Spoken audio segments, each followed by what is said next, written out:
My parents said I'd never be a real doctor and disowned me. Then they needed the surgeon who saved their lives. The scalpel trembled in my father's hand as he held it against my medical school diploma. 3 years of veterinary school, summa cum laude, and he was threatening to slice it into ribbons unless I came to my senses and transferred to human medical school like he'd always planned. My mother stood behind him in their marble-floored study, her pediatric surgeon credentials gleaming on the wall, nodding approvingly as he explained why my choice to become a veterinarian was a betrayal of everything our family represents in medicine. Dr. Richard Chambers had spent 30 years building his reputation as Philadelphia's most feared cardiac surgeon. His success rate was legendary, his techniques were taught worldwide, and his temper was notorious among residents who whispered stories about instruments thrown across operating rooms when procedures didn't meet his impossible standards. The walls of his home office displayed photographs of him with senators whose hearts he'd repaired, Nobel Prize winners whose lives he'd saved, and celebrities who'd survived because his hands had guided them back from death's edge. My mother, Dr. Elena Chambers, wielded equal power through different methods. As head of pediatric surgery at Children's Hospital of Philadelphia, she controlled residency programs, research funding, and career trajectories with soft-spoken suggestions that carried the weight of absolute authority. Medical students competed desperately for her recommendation letters, knowing that her disapproval could end careers before they began. Together, my parents commanded respect and fear throughout Philadelphia's medical establishment. The confrontation had been building for months, ever since I'd announced my intention to specialize in emergency veterinary surgery, instead of following the predetermined path into human medicine. They'd initially dismissed my interest in animals as a phase, something I'd outgrow once I understood the prestige and financial rewards of treating human patients. When I'd persisted, showing them research about cross-species surgical techniques and the complexity of veterinary medicine, they'd become increasingly hostile. My father lowered the scalpel and looked at me with the cold assessment he usually reserved for terminal patients. He said that veterinary medicine was where mediocre students went when they couldn't handle the intellectual rigor of human medicine, that treating animals was playing pretend doctor for people too weak to face real medical challenges. He'd invested hundreds of thousands of dollars in my education, expecting me to carry on the family legacy of saving human lives, not to waste my talents on creatures that couldn't even communicate their symptoms. My mother's critique was more personal and devastating. She said my fascination with animals revealed an inability to connect with human patients, a character flaw that made me unsuitable for real medicine. She suggested that my choice reflected immaturity and escapism, that I was choosing veterinary medicine because animals couldn't sue for malpractice or hold me accountable for mistakes the way human patients could. Her assessment felt like a psychological evaluation designed to destroy my confidence and sense of purpose. The ultimatum came without negotiation. If I graduated from veterinary school, I would be financially and personally cut off from the family. They would publicly disown me, tell their colleagues that their daughter had chosen a lesser profession, and ensure that my name became synonymous with failure and poor judgment throughout Philadelphia's medical community. More devastating, they would use their influence to sabotage my career, making sure no respectable veterinary practice would hire someone the Chambers family had publicly rejected. That night, I sat in my small apartment near the University of Pennsylvania's veterinary school, staring at acceptance letters from human medical schools that my parents had arranged through their connections. Harvard, Johns Hopkins, Yale, all programs that would guarantee entry into their world of hospital politics and society fundraisers. But every time I imagined myself in those lecture halls learning about human anatomy, I felt like I was suffocating. My passion had always been for animals, for the challenge of cross-species medicine, for patients who trusted you completely despite being unable to voice their pain. The decision to defy them came at dawn, watching the sunrise through my apartment window while holding my veterinary school diploma that I'd earned through 4 years of intensive study.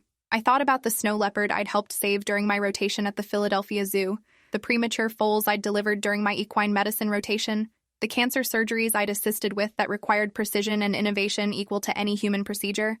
I called my parents and told them I wouldn't be transferring to human medical school. Their response was swift and absolute. My father canceled my health insurance and credit cards before our phone conversation ended. My mother called my landlord and informed them that rent payments would cease immediately. By afternoon, they'd hired a lawyer to draft documents formally severing financial responsibility for me, ensuring that their rejection would be legally binding and publicly documented. They wanted no ambiguity about their position on my career choice. The public humiliation came next. My father called colleagues at every major hospital in Philadelphia, explaining that his daughter had suffered some kind of mental breakdown that led her to abandon human medicine for the inferior practice of veterinary medicine. He suggested that my judgment was questionable, and my emotional stability was suspect, planting seeds of doubt that would follow me throughout my career. My mother was more subtle but equally destructive. making quiet comments at medical conferences about the disappointment of watching a promising student waste her potential on animal medicine.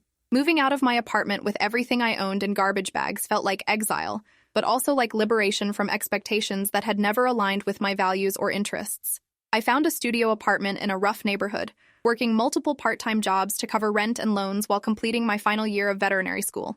The financial pressure was constant, but for the first time in my life, I was pursuing medicine that felt meaningful and authentic rather than socially acceptable. My veterinary school classmates became my chosen family, understanding the sacrifice involved in choosing a profession that many people dismissed as less important than human medicine. David had parents who thought veterinary medicine was beneath his intelligence. Lisa's family had cut her off for choosing animals over the family dental practice. Michael had been disowned by his surgeon father for similar reasons. We supported each other through the intensive coursework and clinical rotations that covered everything from exotic animal surgery to large animal reproduction. The academic workload was staggering, requiring mastery of anatomy, physiology, and pharmacology across dozens of different species. Unlike human medical students who specialized in one species, we learned to diagnose and treat conditions in animals ranging from hamsters to horses, each with unique physiological systems and treatment requirements. The complexity was greater than human medicine in many ways, requiring broader knowledge and more diverse skills than my parents had ever acknowledged.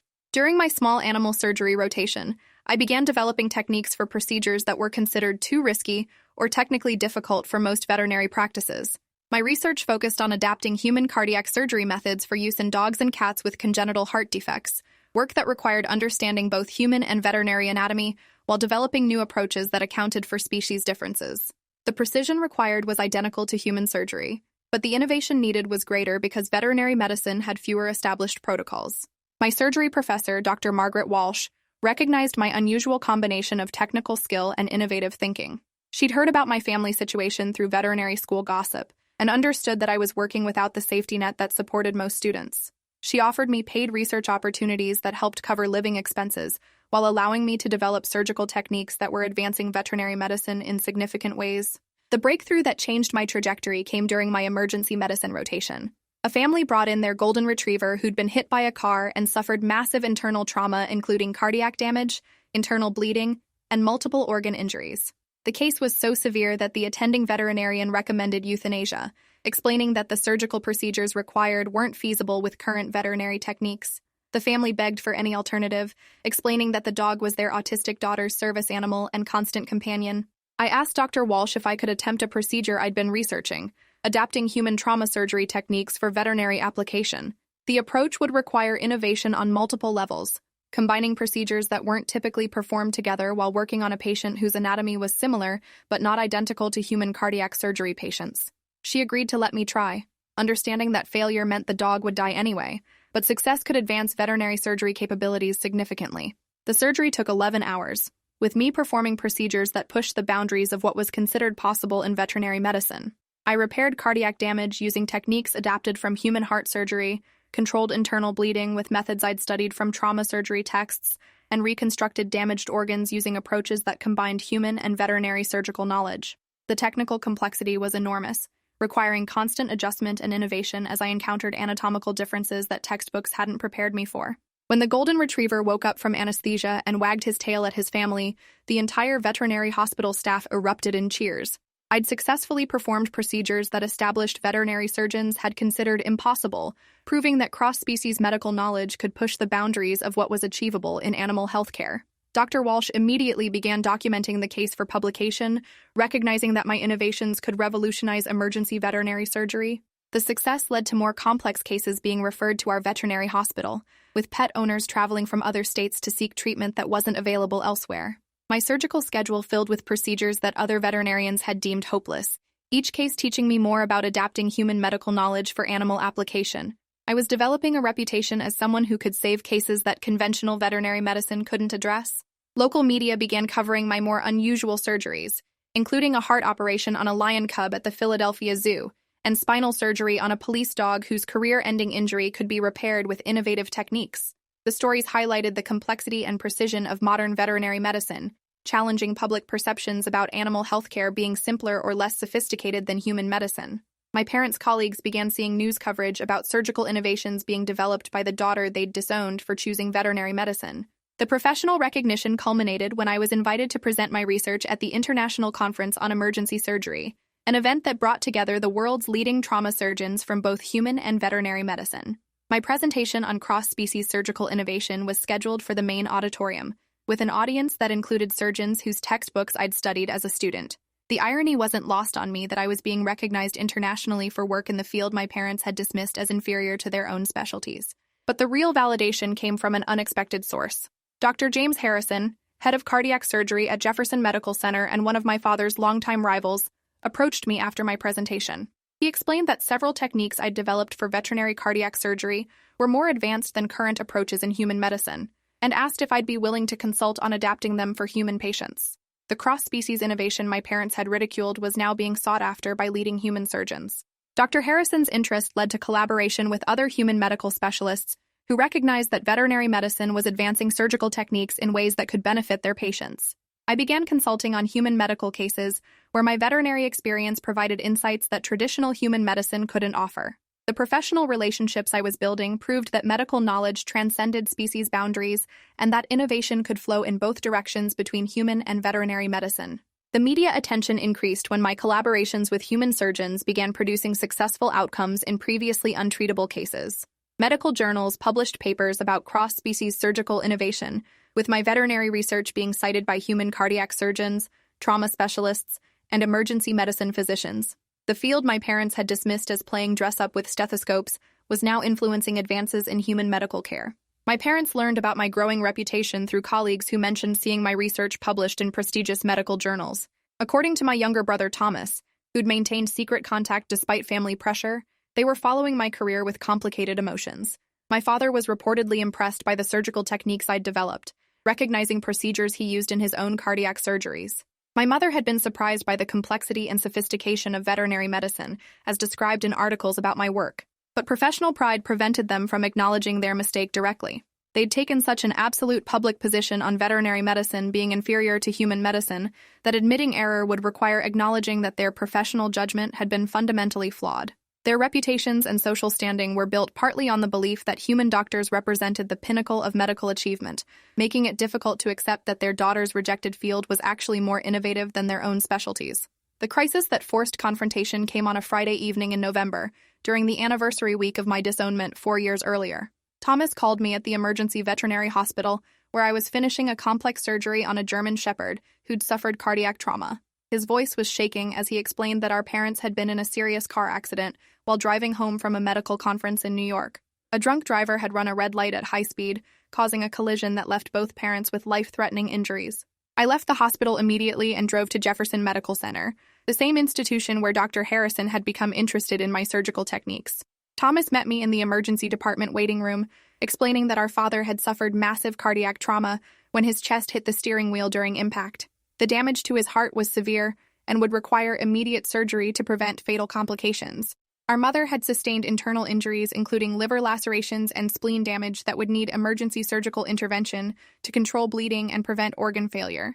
The medical team treating my parents included Dr. Harrison, the cardiac surgeon who'd been collaborating with me on cross-species surgical innovation. When he recognized me in the waiting room and learned about my family relationship to the patients, his expression became complicated. He explained that my father's cardiac damage was unlike anything he'd encountered in human patients, but was similar to trauma cases I'd successfully treated in veterinary medicine. The techniques I'd developed for animal cardiac surgery might be the only approach capable of saving my father's life. Dr. Sarah Martinez, the trauma surgeon handling my mother's case, had also been following my research on cross-species surgical techniques. My mother's internal injuries presented challenges that traditional human surgical approaches weren't adequately addressing, but the methods I'd developed for controlling internal bleeding in large animals could potentially be adapted for human application. Both parents needed surgical innovations I'd pioneered in the field they'd rejected as inferior to their own medical expertise. The ethical complexity was staggering. My parents had disowned me, publicly destroyed my reputation, and spent 4 years telling colleagues that I wasn't qualified to practice real medicine. Now their survival depended on surgical techniques I'd developed in veterinary medicine, procedures that were more advanced than the human medical approaches they'd always considered superior. They needed their rejected daughter to guide surgeons through life-saving procedures, using methods they'd dismissed as playing pretend doctor. Dr. Harrison asked directly if I would consult on both surgeries, setting aside personal history to help save my parents' lives. He acknowledged the irony of the situation, but explained that my expertise might represent their only chance for survival.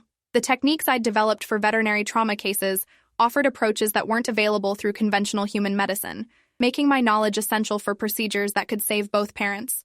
I agreed to help despite everything they'd done to sabotage my career and personal life. Medicine was about preserving life regardless of personal feelings or family conflicts.